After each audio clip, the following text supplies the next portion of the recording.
yang seperti Pak Nugroho itu, ya toh? Ya toh kan 6 bulan itu hanya untuk perjalanan saja ke sana 3 bulan, pulang 3 bulan. Itu untung istrinya masih ingat, ya toh? Ya kan? Tapi mau kamu mencari air tawar ke sana nggak? Hanya butuh waktu berapa? 3 bulan. Mau pakai pesawat Pak, itu cepat. Tapi berapa banyak yang bisa diambil? Ya toh? Harus pakai kapal. Nah, yang paling banyak itu ya air tanah sebetulnya. Ya, jadi potensi kita di masa mendatang, makanya kok kita diminta untuk irit itu kenapa? Air tanah itu adalah tabungan untuk masa depan anak-anak kalian. Ya, seperti itu. Makanya banyak dilarang, jangan ambil dan sebagainya, karena memang tabungan. Ya, karena tanpa itu nanti kita tidak tahu nih, ya, dari mana kita mendapatkan air tawar.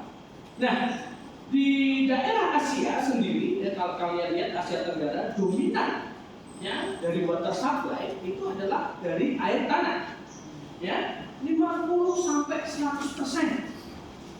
Ya, jarang sekali menggunakan air permukaan, kecuali misalnya Kamboja, Laos, karena mereka kelewatan dari Sungai Kuningnya. Sungai Kuning di rivernya China, ya kan? Itu besar sekali lewat di situ. Ya, nah kita punya nggak sungai yang besar? Punya, tetapi pada nggak mau minum kan? Kenapa? Siapa yang dari Palembang? Barito, sungai Barito, siapa yang dari Kalimantan Tengah? Oh ya kan? Kotor nggak airnya mas? Kok merah gini tuh kotor apa tidak? Kotor. Ya kan? Pasti kita milihnya apa? Air yang bersih, ya kan? Makanya Anda disediakan apa? Toya. Akan dulu yang mudah-mudahan sedikit. Sedang kami teliti, nanti saya itu di situ proposalnya ya. Tapi memang diminta saya tidak bilang-bilang, jadi kamu jangan keluarkan ya. Jika cuma video sedikit itu tidak apa-apa ya. Itu kontaminan, jadi belum lebih lebih smoky. Silakan minum ya. Saya tidak. Oke, kemudian negara apa lagi yang mengambil air yang banyak itu adalah Amerika Latin untuk air tanah. Nah, permasalahannya apa? Negara kita kok negara kita ini paling banyak menggunakan apa? Air tanah. Ya, apalagi kita punya masalah pulau-pulau kecil dan sebagainya. Nah, kenapa perlu dipelajari? Ya, karena memang sudah negara kita itu bentuknya kepulauan dan penyebaran potensi air tanahnya itu tidak homogen ataupun tidak sama, ya, karena kondisi geologi. Ada area yang seperti Pasuruan, siapa dari Pasuruan? Inul itu dari Pasuruan? Tidak ada yang dari Pasuruan ini. Tetangganya Pasuruan Malang, Probolinggo, Malang ada. Malang banyak air. Itu mereka boros itu dengan air. Ya, bahkan di Pasuruan itu setiap masjid itu punya satu sumur bor. Setiap lahan sawah itu punya satu sumur bor. Sawah satu kotak begini itu punya sumur bor sendiri. Ya, saking borosnya tapi airnya luar biasa banyak. Bandingkan dengan Gunung Kidul. Mau buat sumur bor aja belum tentu dapat air. Ya, jadi tidak sama. Kemudian pulau-pulau kecil yang eksotis, yang mimpi kalian kalau udah jadi kaya nanti ya kan? Ya, ke pulau mana? Komodo, ya kan? Dan sebagainya di dekat-dekat sana itu tidak punya air, terbatas sekali. Ya, kalau Anda punya kesempatan ke kepulauan Maluku Baradaya yang dekat Darwin itu, jadi kalau kamu mau tenggelam, jangan renang kayak wilayah Indonesia, ke Australia lebih dekat. Ya. Misalnya di Masela, kamu tahu kan Masela ya? Itu sudah dibahas dengan dosen-dosen minyak dan gas bumi. Wah itu tidak ada air tanahnya. Ya, saya kesana dengan pengorbanan, ya kan 24 jam baru sampai. Terbang jam 4 sore sampai sana 4 sore juga hari berikutnya. Ya, dikasih kamar ruangnya Pak Jokowi dulu, kasih Pak Jokowi. Pak, kamar begini Pak Jokowi. Ya, sama saja nggak bisa tidur itu. Jadi pulau-pulau kecil itu punya masalah. Karena kondisi hidrogeologinya juga berbeda. Jadi di kepulauan Maluku Baradaya itu ada yang dari Gamping, ada yang dari metamorf, ya, ada yang dari batuan beku, dan semuanya akan menentukan di mana mereka bisa mendapatkan air tanah. Padahal itu pulau terluar di atas dengan Australia. Ya, nah ini kesempatan besar ada di sana. Jadi tuan tanah di sana, ya. Sepi, masih sepi. Yang banyak di sana kerbau dengan sapi. Ya.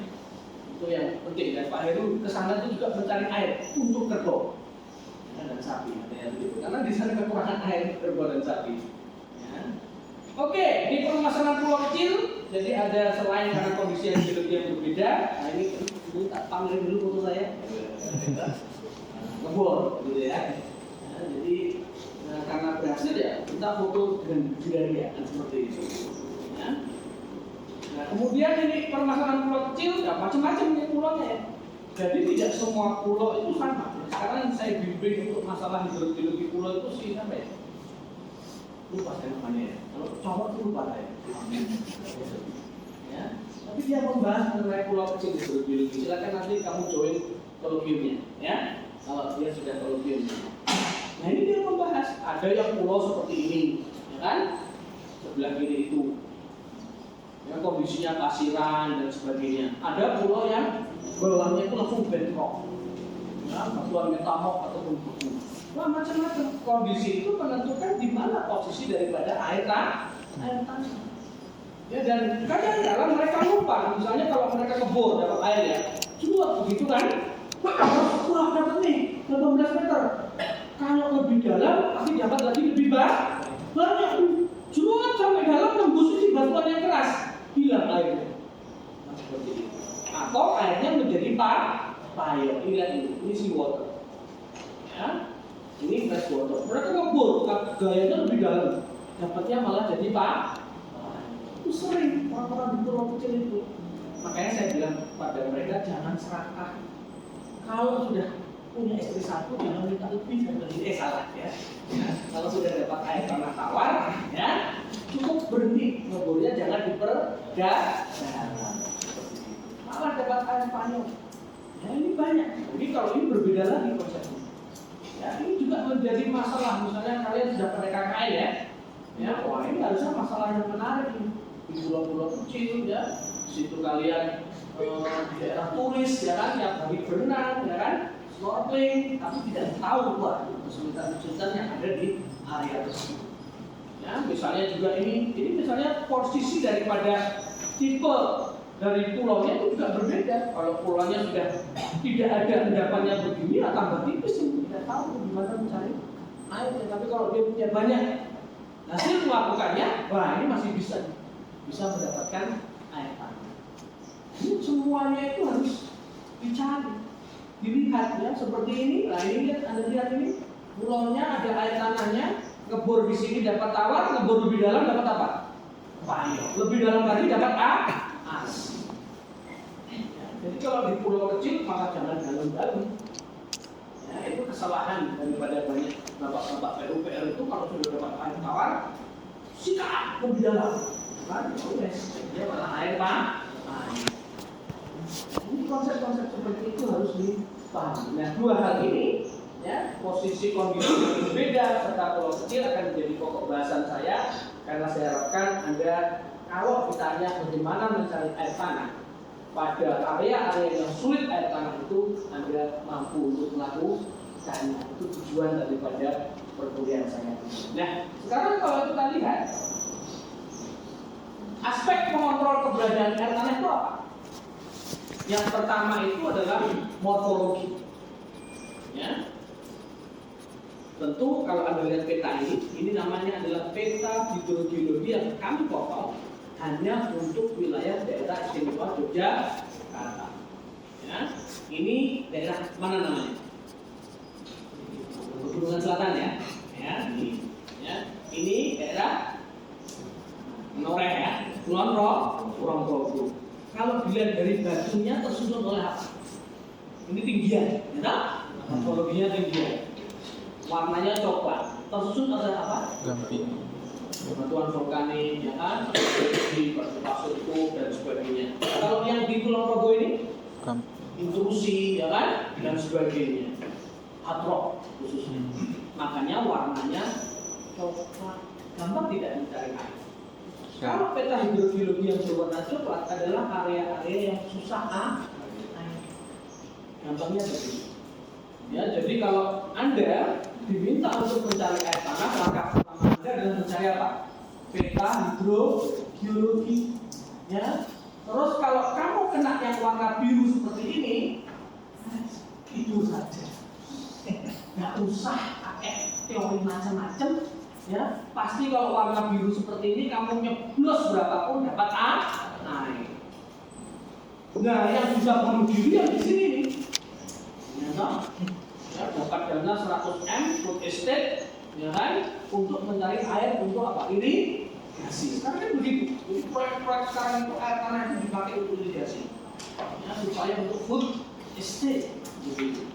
Ya. Jadi dana-dana bangun bendung kan tidak ada, ya, sehingga untuk mengairi sawah banyak duit itu dipakai sekarang untuk kebun. Nah, kebunnya apa ya? Di area-area yang berwarna coklat ini. Kalau yang berwarna biru-biru begini ya tidak usah. Gitu ya. Saya pura-pura saja biru begini langsung. Apa ini itu apa? Ayam warna hitam dan putih, bunga 7 warna. Gitu ya. Terus apalagi lah gitu ya, nanti disediakan. Padahal ya nggak usah apa-apain ya, pasti kamu bisa dapat kalau makannya. Ya, kenapa dia biru? Morfologinya apa? Tinggian? Ya, dataran dan lembah itu di antara dua dataran, dua gunungan, ya kan? Litologinya apa yang tengah sini? Enggak pas. Ya kan? Seperti kalau iklim hampir semua sama kecuali kalau kita ke NTT sana ya. Curah hujannya sangat kecil, 2.000. Nah, vegetasi ya tidak perlu kita pelajari, yang penting itu morfologi dan gitu. Walaupun vegetasi itu penting kalau di lapangan. Ya, kalau Anda ke daerah area gitu terus tiba-tiba ada bumbu-bumbu yang lebih padat, misalnya pohon yang besar, terus mengeringkan gitu ya. Biasanya di situ malah ada air. Ya. Saya pernah survei di daerah Rembang itu di pabrik apa namanya? Semen gitu ya. Ya, pabrik semen ya seperti tinggal lihat gundul-gundul itu ada mata air. Ya. Untungnya saya tidak bawa orang geologi, yang saya bawa mahasiswa teknik sipil. Pusing semuanya. Bisa kok penunjuk ada airnya kan begitu ya. Tak hubungi saja mumpung mereka teknik sipil kan gitu ya. Ya, supaya keahlian itu hanya di teknik geologi ya. Ya, walaupun saya diminta juga nanti di orang teknik. Nah, ini ya dua hal ini. Nah, kalau kita lihat morfologi, nah yang berwarna biru tadi diperhatikan, yang biru-biru ini morfologinya apa? Ya, dia masuk vulkanik, datar, ya kan? Ya kan, lembah, ini juga dataran nih ya, fluvial, dataran, jelas di daerah ini ya pastilah. Pokoknya yang fluvial, yang coastal, ya kan? Yang terdapat dari gunung api itu pasti banyak mengandung air. Nah, yang susah mana? Yang berwarna ini. Yang tinggian-tinggian ini dari intrusi, dari batuan vulkanik yang berumur tua, ini sulit. Ya. Nah, inilah tantangannya di sini sebetulnya mencari air tanah. Terus tidak ada Pak air, ada. Yang penting tergantung niat baikmu. Ya. Seperti itu. Kalau mencari air tidak punya niat baik ya tidak bisa. Ya. Jadi saya contohkan ini. Ini kan daerah Piungan, bukan sana Piungan. Anda, ya kan? Nah, ini kan dulu mau berkembang ini Islamic Center di sini. Itu nggak begitu jadi. Kenapa? Karena di sana ini orang yang punya Islamic Center itu mau buat sumur bor.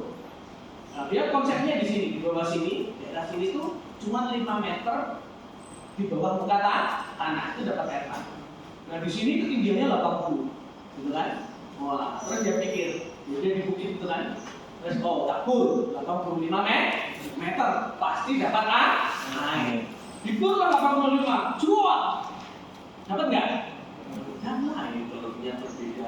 Ngebor lagi, wah kurang ini pasti hanya sajennya ya, seperti itu apa doanya gitu kan? Ya gawe macam-macam.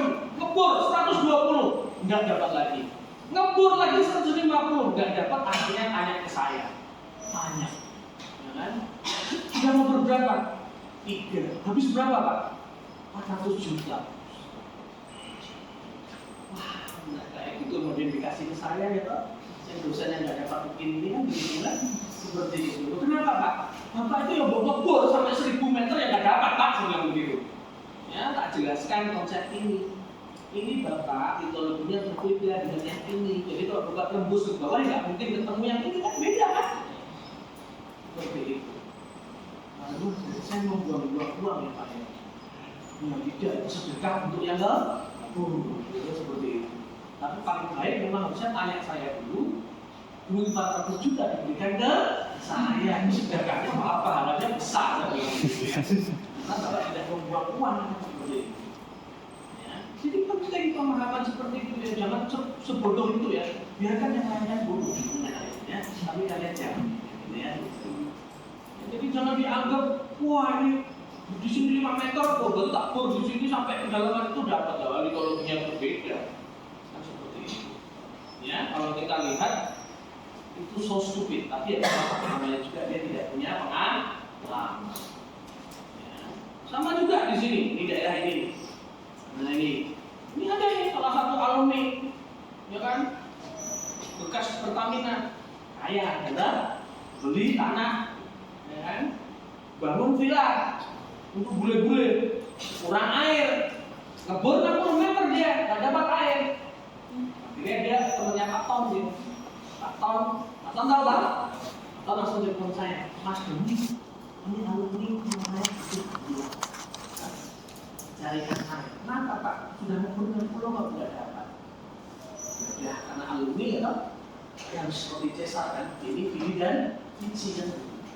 Ya, saya datang, saya ukur, saya bor 35 meter dapat air.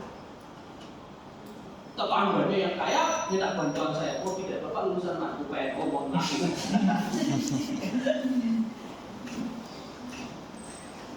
Jadi nanti kalau butuh bantuan air harus UGM dulu ya. Harus tercatat, tidak perlu nanti harus kita ke pengadilan untuk membuktikan ya. Ya, itu jadi di sini dia. Nah, ya dapat senang gitu makan-makan, ya. Seperti itu. Bilang sama saya itu saya tolak, lulusan mana Pak itu tetangganya PPN apa Pak? Saya hanya melayani UGM saja. Nggak nyari duit saya hubungi sini, alumni soalnya kan. Dan alumni kan punya banyak ya. Itu harga produksi tok dulunya. Nah, sekarang kalau geomorfologi, bantuan yang keras seperti ini, dengan atrok, intrusi, tetap ada airnya ada. Ya, prinsipnya jangan ngebor di puncak, ya, tapi mencari apa? Break off slope, karena harapannya di break off slope itu berkumpul apa? Koluvial, ya kan? Hasil weathering produknya yang kemudian jatuh dan menumpuk menjadi sedimen. Itu bisa. Ya, jadi kalau kita lihat, loh, kok begitu Pak konsepnya? Lihat ini. Ini adalah jarak, ya, value in relation to distance from valley. Jadi kalau semakin kita mendekati lembah, debit airnya itu semakin besar. Ya, makanya untuk mencari air tanah jangan melebur di puncak gunung. Carilah apa? Break off slope. Nah, ini seperti ini. Makanya ini juga menunjukkan semakin dia datar, semakin banyak air. Semakin dia perbukitan puncak begini, semakin sulit. Makin sulit air. Ini yang harus Anda pahami. Ya, Bapak tadi itu yang saya ceritakan, kira-kira dia mau di puncak atau dia loh? Di puncak ya, terus di puncak itu lebih beda, ya kan? Dan bagaimana mau mencarinya? Ya, seperti itu. Kalau ini konsepnya yang saya ceritakan tadi, ini adalah endapan Merapi misalnya ya. Terus ini adalah pegunungan selatan, miringnya ke sana. Mau kebun piwai nggak pernah ketemu endapan Merapi. Kecuali dia menggunakan jasanya Pak Google. Kalau Pak Doni berapa? Ya 2 kali lipat dari 400 itu kan. Tapi dapat. Kok bisa Pak? Ya itu ada ayam hitam, ayam putih ya kan?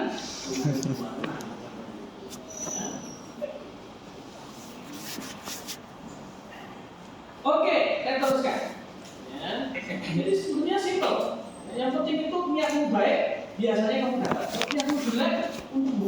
diskotik wah nggak dapat di sore gitu ya, seperti itu ya. Tapi kalau niatmu baik pasti dapat. Nah kita lihat ini mitologinya. Oh tadi yang saya ceritakan kok sulit lagi dia berada di sini gitu ya, dia berada di Pegunungan Selatan. Formasinya apa? Seperti kita ya kan, ini langgan ya. Kalau kamu dilempar batunya pecah orang kamu gitu seperti itu ya. Kalau ini kan enggak Pak, dilempar ke wajahmu enggak pecah, itu limpen gitu, terus malah buto kamu kan gitu ya. Nah, ini kan di sini kan ini jawabannya. Nah, ini. Nah, kalau di sini wah ini intuisi sulit sekali. Ya. Mungkin lebih gampang mencari emas daripada mencari air di sini. Banyak kan ini tambang-tambang emas rakyat ya di Kulon Progo itu orang naik ke atas juga ya. Tapi lucunya nggak pernah kaya. Ya bingung, mungkin karena judul ya. Itu judul atau main judul. Kalian jangan main judul ya. Jangan ikut-ikutan. Ya. Itu kebodohan ya, seperti itu. Oke, saya teruskan. Nah kemudian pertanyaannya, lupa ini yang Gunung Kidul itu ada airnya atau tidak? Hah? Ya, cuman dia kategorinya dalam peta hidrogeologi apa? Hijau, berarti setengah-setengah. Ya, ada tapi sulit untuk mencari. Kalau ini kemungkinan tidak ada. Kalau yang suka, yang biru pasti. Nah, terus kamu nggak usah mumet kalau yang biru. Ya, tapi yang ini ya harus pakai mikir juga. Ya. Tapi ya berhasil kok, gampang aja. Ya. Ini ada hotel dekat pantai itu belum minta bantuan saya ya. Ya, betul.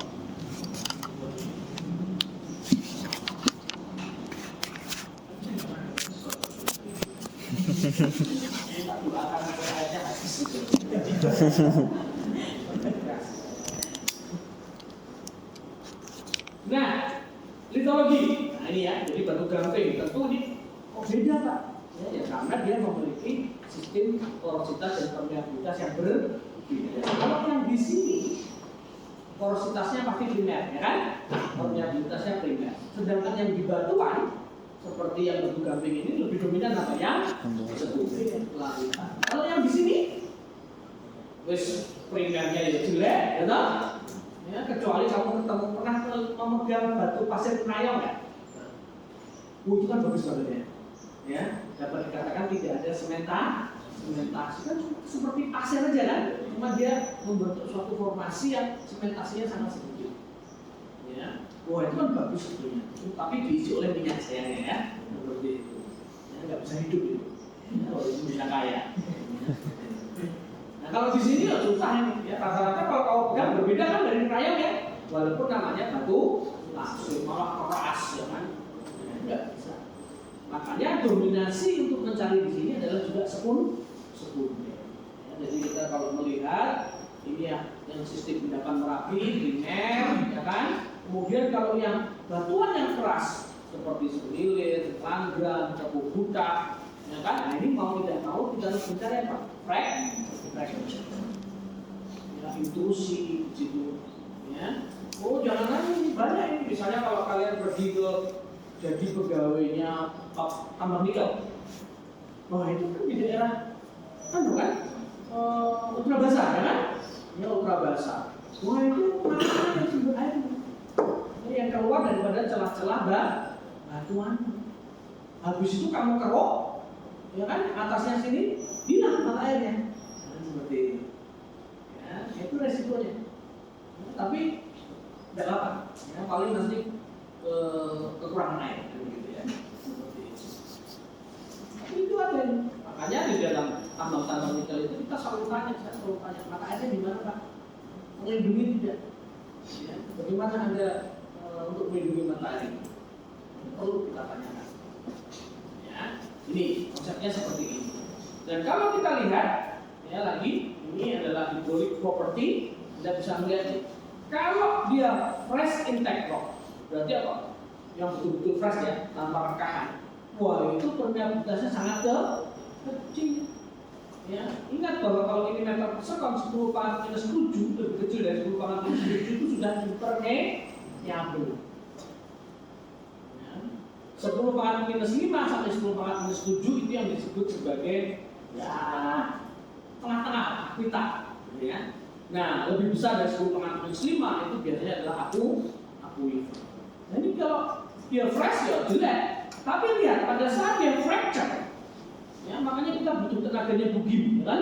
Seperti itu. Untuk terjadi gempa-gempa, itu senang saya kalau terjadi gempa, ya kan? Wah bagus ya untuk geologi. Kenapa? Dia akan mengajarkan rekan. Nah kalau sudah rekan, lihat ini, yang tadinya metamorf misalnya, ini sangat kecil ya, metamorf berapa ini? Minus 9 sampai minus 12. Tapi kalau sudah fracture bisa minus 3 sampai minus 9. Ya. Jadi kita butuh itu. Jadi jangan marah kalau ada gempa ya. Harusnya kita bahagia, gitu ya. Karena itu membuka apa? Porositas dan permeabilitas sekunder seperti itu. Ya. Kalaupun ada korban, ya kan kamu bisa membuat kita resiko gempa ya. Sangat bodoh kalau ada sesar, kamu tetap berada di atasnya kan begitu kan ya.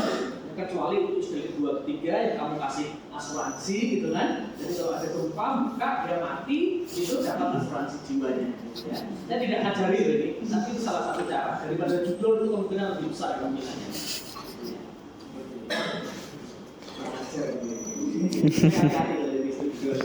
Ya. Dan kemudian suamimu membeli apa? Asuransi jiwa. Nanti ada yang melakukan, jangan ini tidak boleh dilakukan loh. Tercatat loh ya, kita janji ya. Kalau ada yang melakukannya itu bukan saya mengajari, ya itu hanya contoh yang jelek, ya. Dan tidak boleh dilakukan. Nah ini ya, jadi pada saat dia fracture besar sama dengan hasil. Misalnya dia ada sandstone nih, sandstone aja 10 pangkat minus 5, ya kan? Nah pada saat dia sudah fracture, bahkan dia bisa jauh lebih besar daripada sandstone. Jadi yang berwarna tadi itu, yang berwarna coklat tadi belum tentu tidak ada air secara litologi iya.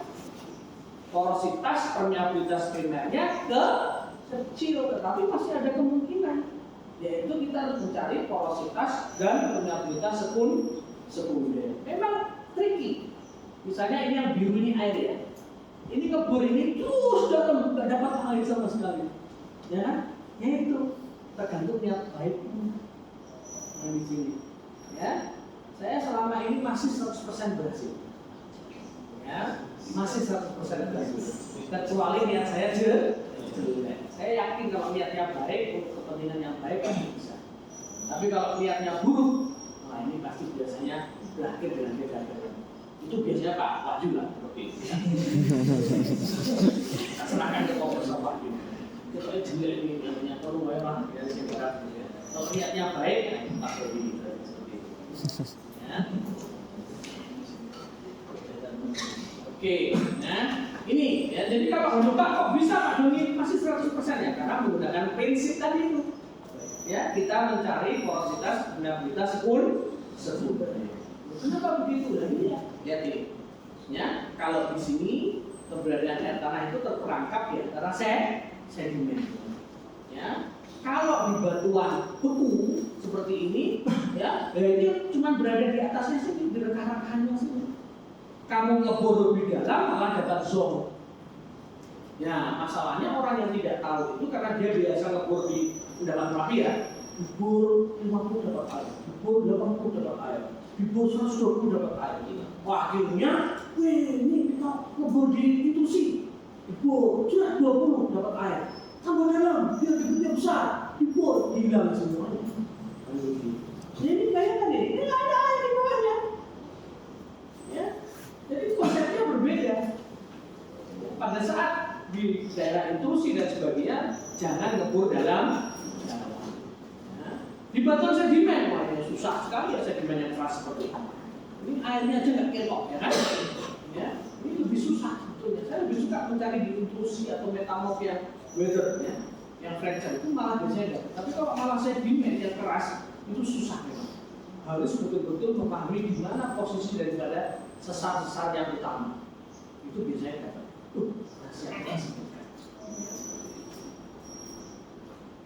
Nah kalau yang batu gamping itu dengan doa dari. Karena belum tentu kamu ngebor di sini tetanggamu dapat ya itu biru ini ya. Kamu ngebor sebelahnya dikit aja geser 5 meter, nggak dapat apa? Sungai bawah tanah ya. Ya. Nah ini memang sulit sekali. Ini dapat saya katakan sulit, begitu ya. Saking sulitnya. Tapi senang ini kalau survei di sini. Saya pernah survei mata air di sini senang banget. Apalagi selalu pagi dan sore dari atas saya. Pak, kita survei mata air. Siang, siang ya jangan. Nggak kelihatan mata airnya. Pagi atau sore karena di situ berkumpul mbak dan ibu gitu ya. Terus mahasiswa yang kata saya kan, pas lihat itu baru Pak ada yang mandi ya. Terus lewat mana? Mata airnya di belakang Pak. Terus lewat mana Mbak? Naik ke atas gitu kan? Saya naik ke atas. Nah dari atas terlihat lebih bagus lagi. Itu saya bilang, Mbak kamu kok membuat saya berdosa gitu. Kenapa Pak? Itu malah kelihatan. Oh iya ya Pak gitu ya. Mbaknya itu belajar Pak. Mbak S2 dari PUPR itu. Saya tidak pernah lewat sini Pak. Ternyata kalau lewat atas malah kelihatan halus seperti yang mandi-mandi katanya. Tapi ya lumayan lah, tak kasih A karena lapangannya bagus. Oke, saya teruskan. Nah ini kaitannya ya, jadi kemampuan kalian membedakan mitologi itu orang biologi. Kamu udah ngerti batu ini mengandung air atau tidak dan sebagainya kamu. Ya, kalau kamu sampai nggak tahu kepadatan, ya, keluar saja dari biologi. Ya. Kalau sampai nggak bisa membedakan batu, ya itu harus keluar dari biologi, bukan betul. Nah, kita lihat keterkaitannya sekarang. Nah ini mitologinya, ini apa? Peta hidrobiologinya jelas ya, endapan, namanya apa? Biru, yang batu gamping hijau, ya kan? Karena ada tapi ya sulit-sulit bagaimana begitu. Sedangkan yang batuan sedimen hard rock, intrusi, ya dan sebagainya masuk kategori coklat karena ini dibuat berdasarkan litologi porositas dan permeabilitas primer.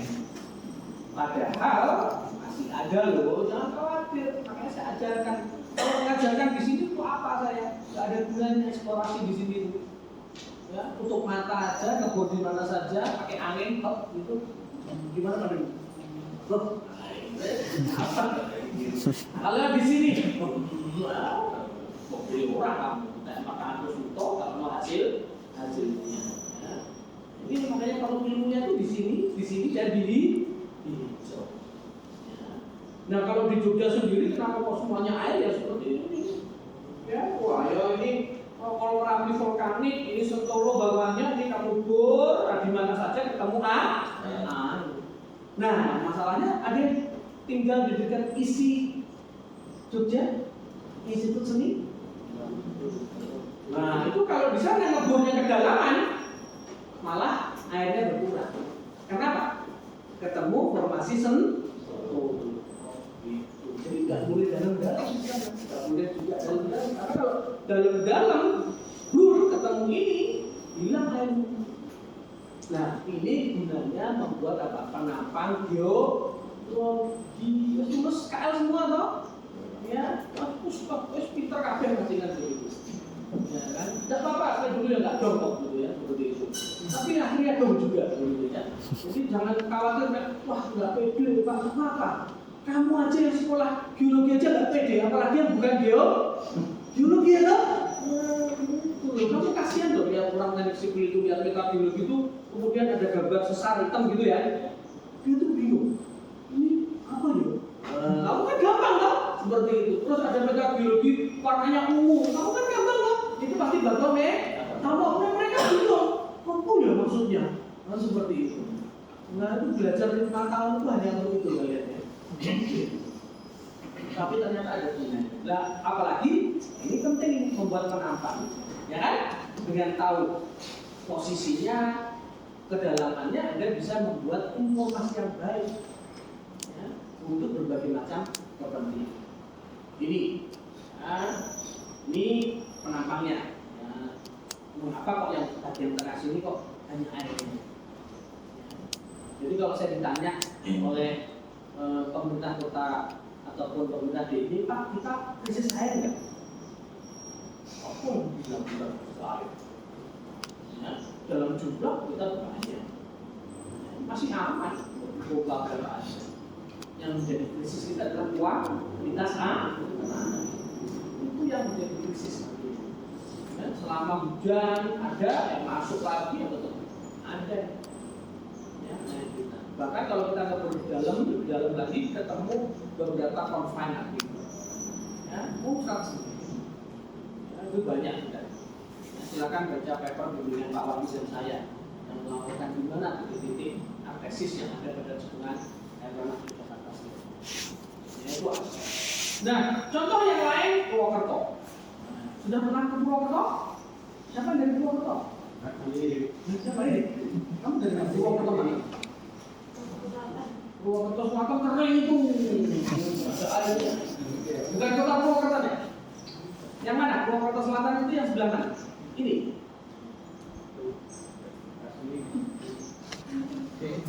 Tidak tahu posisi itu. Ini kan Purwokerto di sini. Ya tahu Purwokerto kan? Nah, terus kamu di mana? Selatannya di pegunungan ini, di datarannya, kota. Kotanya kota Purwokerto. Oh, ya masih bagus airnya. Ya. Caranya itu asik. Satenya enak, sate kambing. Ya, ada sate kambing kiloan di sana. Mau sate kambing itu kiloan, nggak per tusuk. Itu langsung beli berapa kilo gitu ya. Habis nggak habis dimasak sama dia, tapi enak banget. Nah ini, kalau kita lihat ini yang tinggi-tinggi morfologinya, kelihatan kalau tinggi itu pasti batunya keras ya toh? Masuk kategori apa? Sulit air. Ya. Tapi mata airnya banyak ini di Purwokerto ini. Ya, kotanya ini mata airnya banyak sekali. Ya, nah ini makanya dia biru. Endapan daripada gunung Selamat. Sedangkan yang di sini, wah ini yang tua-tua tersier ya kan, ini sulit.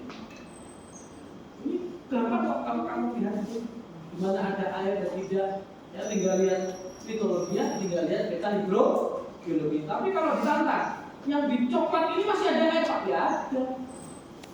Dengan mencari porositas dan permeabilitas pun sepuluh. Begitu, makanya kemampuan pemetaan kalian harus hebat. Ya, sering dimarahin Bu Kim toh? Sering nggak dimarahin sama Bu Gaya dari belajar dulu sebelum? Kalau perlu tak panggilkan lagi, ya? Supaya kalian, itu aja nggak tahu. Saya coba. Nah ini kalau ini Jogja, lihat ini. Kalau kamu lihat penyebarannya, ini Batu Gamping, kemudian di sini pegunungan Selatan. Ya, sampai pemetaan kalian kemarin di mana? Kendeng, ya. Kendeng di sini ya. Ya toh? Oh ini juga coklat, ya toh? Jenda itu. Nyari air susah toh? Iya. Kamu nyari emas malah nyari, dapat emas malah nyarinya apa? Air. Enggak ada emas juga di sana ya. Adanya cuma gas-gas aja ya. Terus tahun ini lebih jauh lagi. Salah saya mau bimbing malah banget. Tak pikir balik di Purwokerto gitu ya. Ternyata sampai Lasem namanya. Ya kan? Bang, orang ajar yang mesti nama tak Saludin. Malah saya sudah nggak mau sih, karena jauh malah saya. Ternyata lebih jauh lagi malah saya mau bodoh.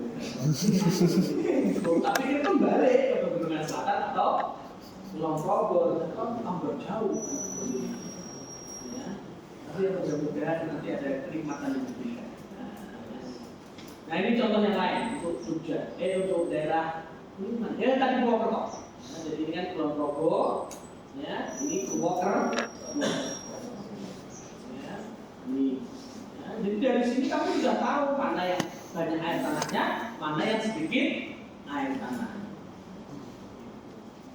Ya, kamu bisa download ini dengan gampang ya di ESDM One Map. ESDM One Map itu gratis tapi warnanya nggak seperti ini, nggak sebagus hasil cetaknya. Saya suka lihatkan dari hasil cetaknya karena bagus. Kalau dari SDM buat sapi jelek, warnanya itu nggak jelas gitu loh, nggak sesuai dengan pion.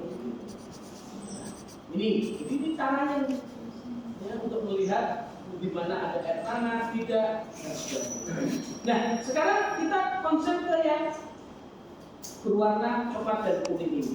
Ya, dan biasanya berwarna coklat, kuning, dan juga hijau itu biasanya tersusun atas apa?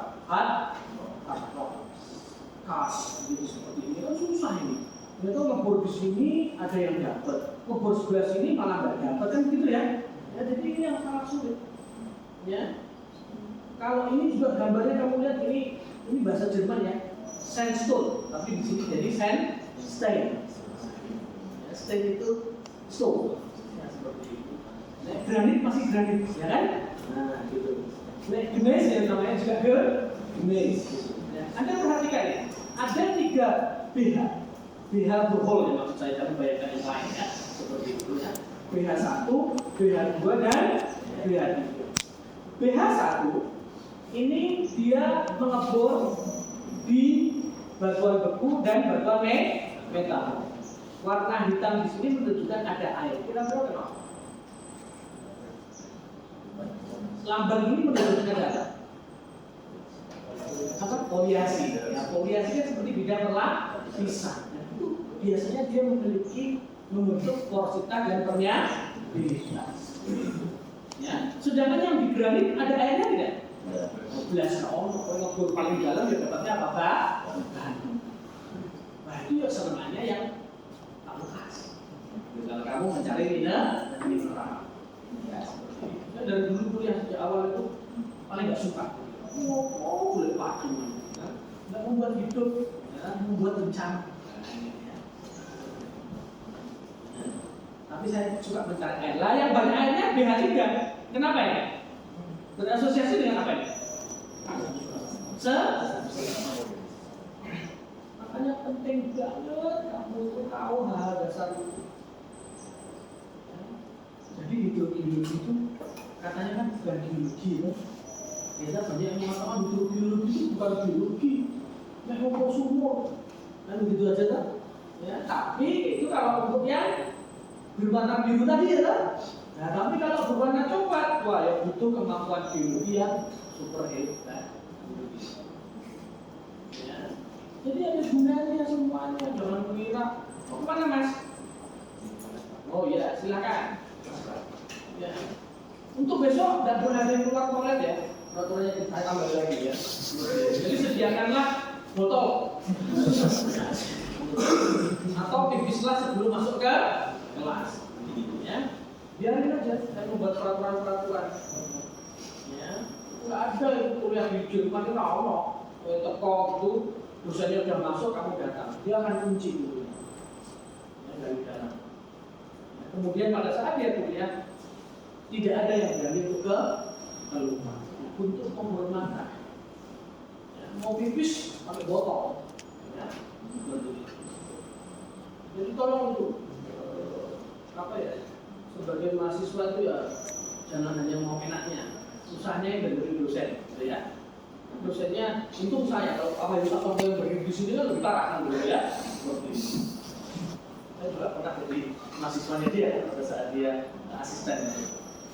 Warna selanjutnya hijau. Sampai sekarang ya. Oke, saya teruskan. Nah ini jadi penting kan membedakan struktur. Nah kalau yang B ini susah banget membedakan struktur di batu gamping mudah tidak? Ya, sangat sulit sekali. Kita butuh keberuntungan di sini. Ya, salah satu pendekatannya tentu adalah dengan depth, ya kan? Ya, citra satelit, ya, sehingga kita bisa menarik dengan lebih pasti lagi. Kalau di lapangan kok nggak kelihatan, nggak akan kelihatan. Pernah masuk ke gua bom? Nah, pernah? Siapa yang pernah? Siapa dari Pacitan? Ya pernah main ke gua bom? Itu tempat pacaran yang enak loh. Kamu masuk, kamu tinggal pacarmu, kamu pindah gitu ya. Nah itu kan bukit, ya. Tapi kalau kamu masuk di dalamnya ada apa? Gua yang sangat besar dengan kedalaman sampai 300 meter.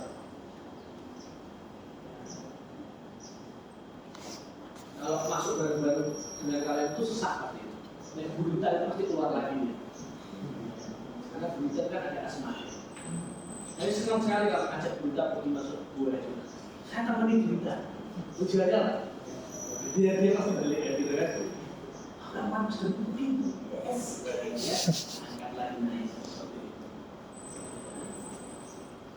Nah ini ya, jadi masalahnya di sini. Nah kemudian kalau kita lihat yang hard rock ini, seperti apa sih kondisinya? Nah ternyata ya bisa kok dapat air. Jadi dalam konsep hard rock ini, ya di bagian atas ini biasanya adalah water, ya kan, pelapukan. Bagian bawah ini apa? Tissue layer yang mengalami apa? Fracture ya. Tapi semakin dalam, jangan berharap fracture itu semakin banyak. Pada yang kena ancient tektonik mungkin dia, ini ya. Tetapi yang tidak semakin apa? Fresh. Makanya kalau kamu ngebor semakin dalam di batuan hard rock itu malah tidak dapat itu yang berbeda dengan di endapan. Di endapan itu kamu ngebor dalam malah kemungkinan dapat air. Tapi kalau di hard rock kamu ngebor dalam malah bablas terkena fresh. Ini pernah di aman, ya, aman mineral ngebor air, gitu kan? Sampai kedalaman 90 meter. Terus itu apa? Mau nyari apa toh Pak? Harus nyari air Pak. Kalau ngebor sampai 90. Terus saya lihat kornya. Nah, kornya dari kedalaman 60 itu sudah masuk semua. Dulu kok di 15 kan gitu kan goblok banget Pak. Paham tidak gobloknya itu ya? Sudah masuk di pur terus. Nah itu ya, ketemu ini kan sudah seperti itu. Oh itu sudah 15 ya Pak Doni. Berarti muspro ya? Lah ya muspro. Tapi kontraktornya tenang-tenang saja. Kan saya kontraknya ngebor 90 meter Pak. Yang penting dibayar. Kontraktor kan begitu, yang penting dibayar. Mau ngebor berapa? Dia nggak peduli mau dapat air apa tidak. Yang penting dia ngebor 90 meter. Yang pegawai amannya yang ngomong kan, insinyurnya. Waduh, 12 ya Pak Doni. Ya 12 lah bilang gitu. Anda tuh mau gawe apa? Saya bilang gitu. Karena semakin dalam ketemu yang masif. Ya, konsepnya seperti ini. Nah, ini konsep yang ada di aman. Ya, di aman. Jadi dia punya fracture di atas, dia punya endapan di atasnya, jadi ada air tanah yang dangkal, ya kan? Tapi juga ada sistem air tanah dalam yang terbentuk oleh fracture. Kalau dia ngebor ke bablasan, ketemunya apa ya? Masih. Terus kalau dia kebablasan lagi, ketemunya adalah all groundwater yang masih ada kaitannya dengan hidrotermal. Jadi arsennya tinggi, ya kan? Cl-nya tinggi dan sebagainya. Itu sering bermasalah. Karena memang di bagian bawah sini ada deep groundwater flow. Ya, jadi kalau mereka buat sekarang itu lebih dalam, ya nanti ketemu ini. Nah, ketemu ini TDS-nya besar, CL-nya besar, arsennya besar, ya menjadi masalah. Ya, ini makanya jangan ukur dalam-dalam. Contoh konsep yang lain, silakan. Tapi ingat ya aturannya ya, satu kali lagi no toilet. Ya, kan cuma 2 kali kuliah nanti. Ya, sekali ini dan besok peraturannya berlaku pada pertemuan selanjutnya. Tidak berlaku hari ini. Nah ini juga perhatikan ini, ya konsepnya sama di hard rock, baik itu di batuan sedimen maupun di batuan intrusi, metamorf, maka ini konsepnya. Yang ada airnya itu sampai fissure ini aja. Dan ini dangkal biasanya 40-50 meter. Ya, tapi kalau kamu ngebor lebih dalam ketemu apa? Fresh base ini berlaku juga di bayar. So stupid, bener-bener bodoh misalnya itu ya. Sudah kita running di listrik, kita bilang ngebornya 30-40 meter, dapat air. Terus bapaknya itu kan seneng. Konsepnya apa? Didalamkan, ini metamorf itu. Dibor di dalam 80, hilang airnya. Kenapa kok hilang? Kan masuk ke bawah tuh. Hanya mengisi lo pulang kok malah hilang ya Pak airnya. Ya bapak serakah. Ya, makanya jadi orang itu jangan serakah. Hidrobiologi itu mengajarkan itu. Beda dengan mineral. Mineral kan harus serakah. Pokok dianggap potensial. Ya karena serakah malah ketemu apa? Fresh. Cerita seperti ini banyak sekali. Hanya karena keserakahan. Demikian juga, tapi banyak ada yang berkaitan dengan ini begitu. Ada juga di Kulon Progo berbeda lagi keserakahannya. Jadi dia di endapan aluvial, ada desa persis di utaranya YIA. Kan ada hotel besar itu kan? Ya, hotel itu ngebor 120 meter. Airnya apa? Payung. Ya, desa di belakangnya ngebor 40 meter. Airnya juga payung. Padahal saya sudah bilang cukup 30. Jangan dibablas. Tapi mereka semuanya pada ngeyel. Kan tambah dalam tambah banyak airnya. Tidak. Iya, tapi disitu kan airnya baunya apa? YIA juga mengubur 6. Ya, saya katakan ya selamat mendapatkan air tapi orang percaya karena proyeknya kan proyeknya kan satu lubang berapa ratus masuk pesanan yang menurut kan berapa udah ngitung kan gitu aja suara seperti saya oh Pak Dom itu ngilangin rezeki bagi saya ya cuma jangan ambil. Nah ini konsepnya lagi, ini diamanin. Ya, kenapa kok semakin dalam kita melihat ini permeabilitasnya ya. Jadi semakin dalam permeabilitasnya itu malah semakin kecil. Dan itu terbaca juga dalam RPD dari batuan. Ada yang Anda mengambil mekanika dan batuan kan? Tahu RPD ya? Nah, itu juga terlihat ini. Ini yang semakin dia hijau, berarti dia semakin RPD-nya semakin bagus. Nah ini semakin dalam, oh ini udah kubur sampai berapa ratus meter gitu ya, yang bagusnya cuma di sini aja. Nah, lebih daripada 60 meter ya sudah RPD-nya itu sudah wapi banget masih. Sudah tidak ada air. Jadi ini yang perlu Anda sampai jam berapa? Saya sudah bingung ya, enak ya. Maksudnya bagi kurang bagus ya. Terus ada batu, maksudnya nggak enak ya. Enak ngomong jadi narasumber di kementerian kita 10 menit kayaknya malah 5 ini karena tahu kalau nggak dapat bikin ya jadi masih sama PM sakit gitu ya kasih bayaran dan ngomong sebentar dari bayaran. Oke, kita teruskan. Nah ini ya jadi konsepnya di dalam hard rock itu jangan pernah kubur dalam kalau bisa kurang dari berapa? 50 meter. Karena setelah itu pasti kamu akan mendapatkan yang masif.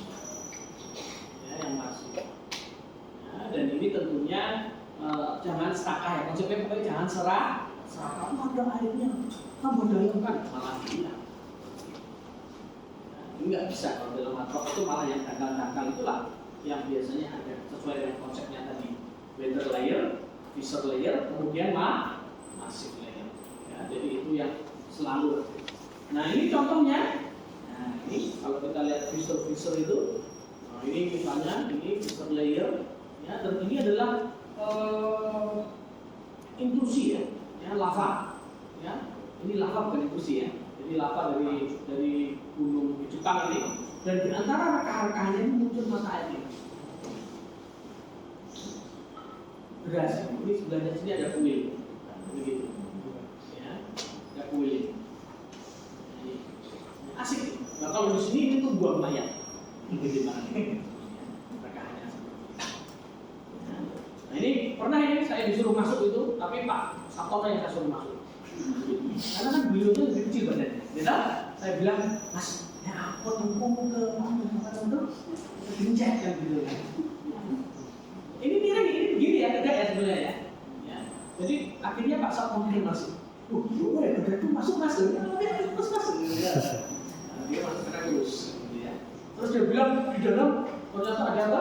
Gua yang besar. Oh sayang sekali Mas Doni baru itu bagus loh. Dalam waktu itu order murah sama tuh gitu. Jadi kompornya Pak Lukas gitu. Saya kan kalau Pak Lukas suruh masuk ke sendiri malah semua orang jadi nggak bisa masuk ya kan.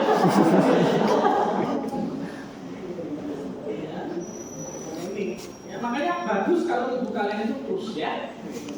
Bisa dikorbankan untuk masalah.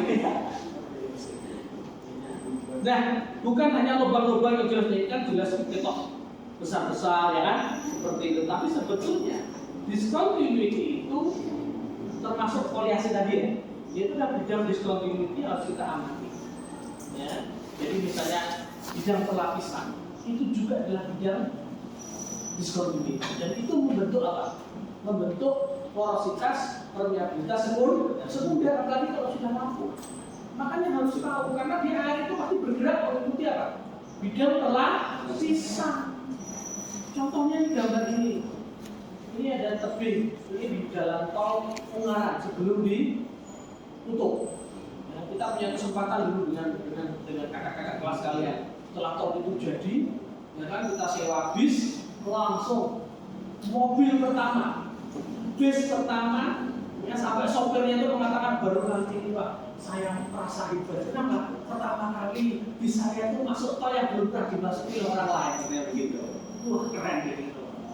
Nah, bisa cerita karena dia lah bis pertama yang melewati dalam hati aku yuk yang pertama gitu ya sama semua masuk aja pada senang semua karena di situ belum ditutup sehingga kita bisa tahu ini bidang pelapisan ya kan ini apa selesai ini bidang pelapisan ya kan kalau ini bukit ini hujan kalau ini kamu selalu menganggap apa air itu mengikuti morfologi ya nanti jalan airnya mana ke sini ternyata yang basah sini nanti apa yang terjadi?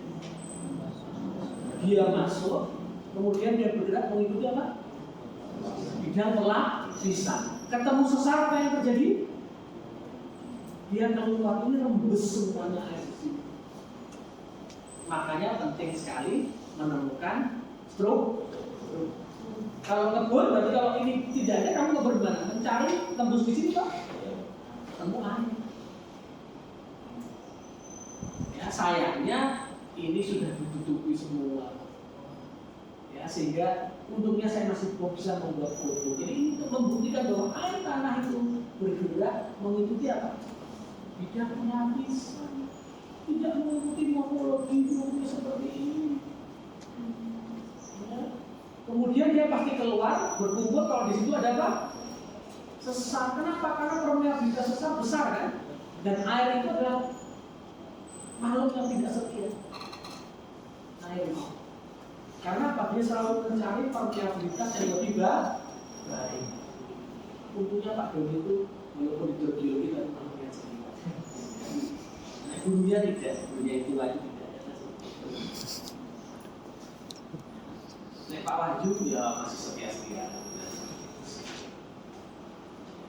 jadi ini bukti valid supaya Anda percaya, oh iya bergerak ya, mengikuti bidang bisa, oh iya keluar kalau di sini ada sesat. Jadi jalan tol Semarang-Ungaran itu penuh dengan apa? Kamu deh, saya ingat itu ya takut lewat situ. Karena bahkan di dekat jembatan yang panjang banget itu itu sesat gede banget gitu ya, seperti itu. Ya dan kalau kita tanya setiap bulannya berapa ya? Ini tahu lah ini saking sesatnya. Untungnya sekarang ditutupi dengan apa? Konkret. Jadi tidak ada yang bisa melihat. Jadi pas waktumu, pas ada gempa gede, pas lewat situ sudah bisa dipastikan. Ya enggak belum tentu. Kalau ngomong gitu, yang paling cepat kan yang di atas kalau mati atau tidak. Ya lah ya. Ya siapa tahu kamu jadi saksi mata terguling-guling tapi masih hidup. Kalau lewat gambar itu kita bisa melihat dengan waduh ngeri seperti itu. Tapi ya memang itulah resikonya ya tak? Makanya berbahagialah orang yang tidak tahu. Setelah ditutupi tenang-tenang dong. Iya. Saya tidak, nggak ikut saya. Dulu tuh mimpi. Kalau lihat gambar ini ya, wah sampai sesali di mana-mana. Sampai gempa itu harus gerak tadi. Dan paling ngeri pada saat kita berdiri di atas apa? Jembatan. Tapi nggak usah ikut, ya. Artinya nggak usah dipikirkan. Jadilah orang yang tidak tahu apa, karena itu yang paling berbahagia ya. Ya makanya kalau sama punya pacar, kamu agak selingkuh dikit, jangan ngaku selingkuh, kasihan dia. Ya. Karena dia pasti akan sedih. Daripada dia sedih, kamu katakan apa? tidak ada apa-apa. Dan wanita pasti percaya. Katanya begitu katanya. Jadi mereka itu makhluk yang katanya lebih baik mendengar kebohongan yang membahagiakan daripada kejujuran yang menyampaikan. Ingat-ingat itu ya. Itu cara saya bertahan seperti itu. Tapi iya, saya pernah punya kasus teman begitu, jujur ya, ketangkep digrebek orang desa itu, ya, digrebek ternyata di situ ada laki-laki dan perempuan. Kira-kira ngapain menurut kalian?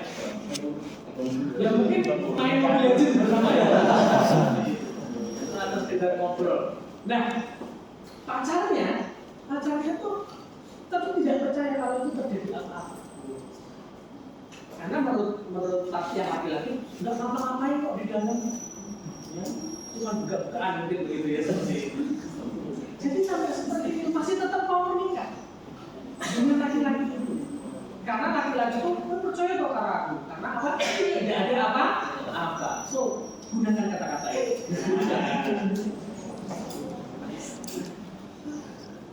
Itu karena sudah cinta laki ya, tak? Makanya hati-hati seperti itu. Makhluk kurang ajar aku ya ngono gitu ya.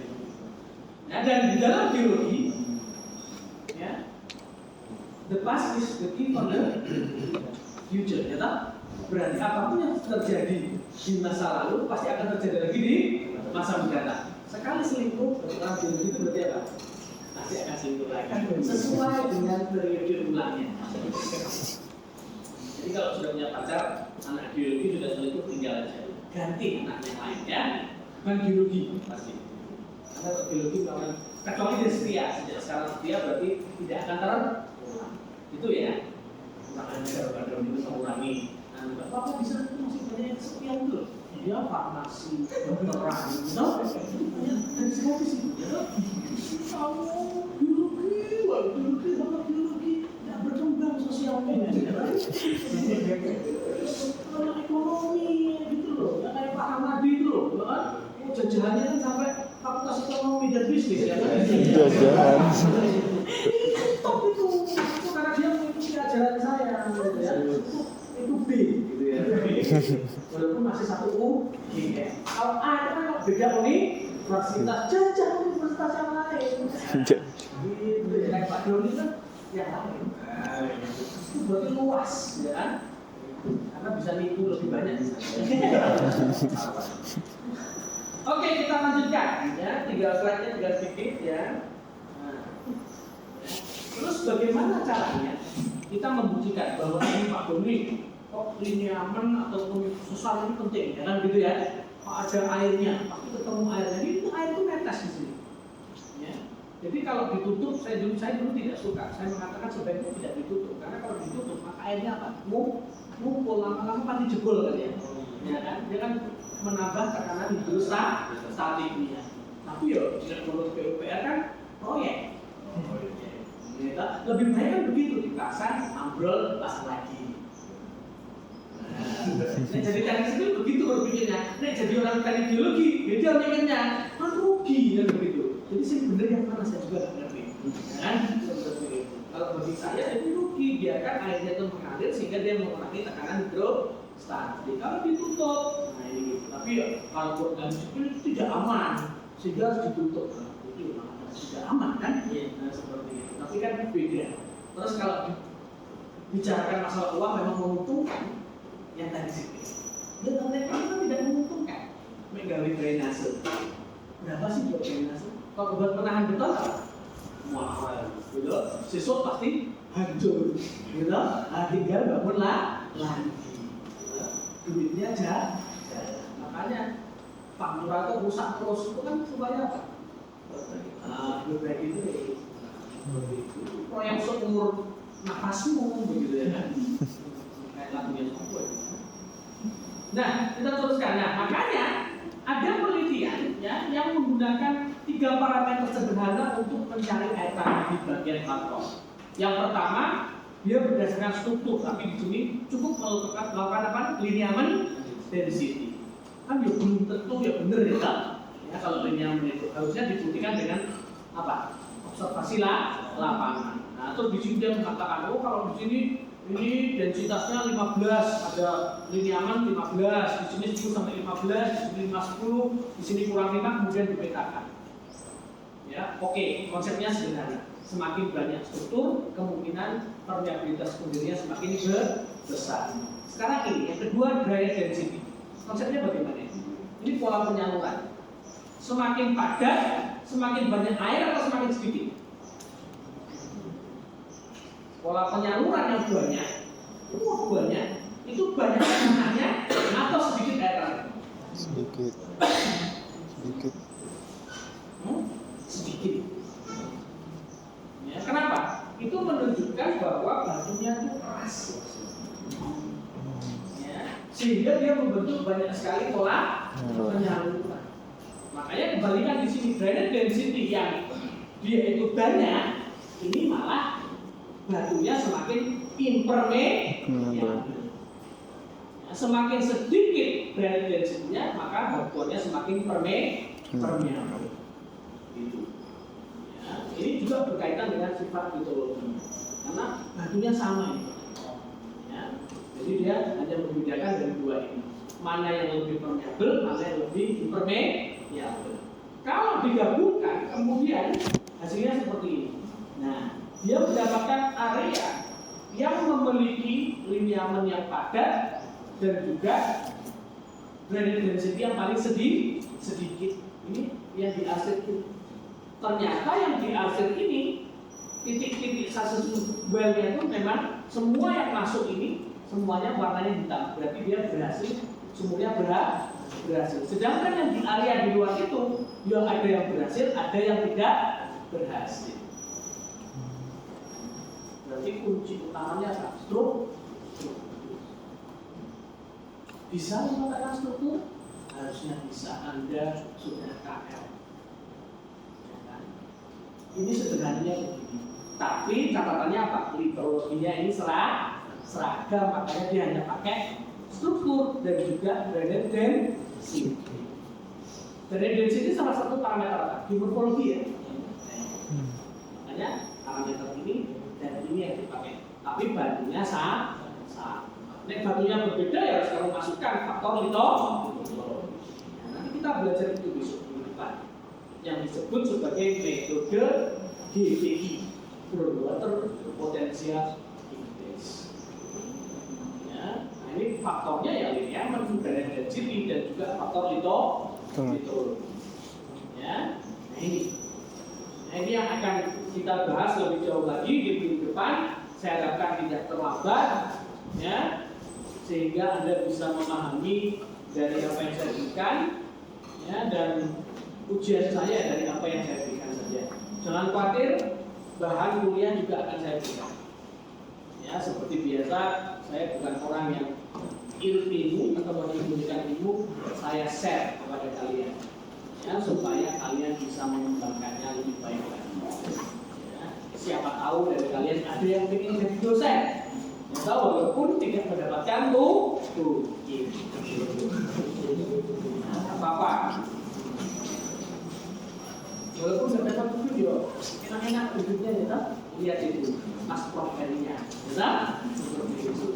Ya, tak sukun sampo, ya, kan enak-enak seperti itu. Bisa kok, ya kan? Heru gitu, kok heru gitu ya, enak, jadi bisa kok gitu ya, asal mau menderita. Kan harus menderita dulu pertama kalinya, ya. Nah, setelah itu menjadi seseorang. Oke.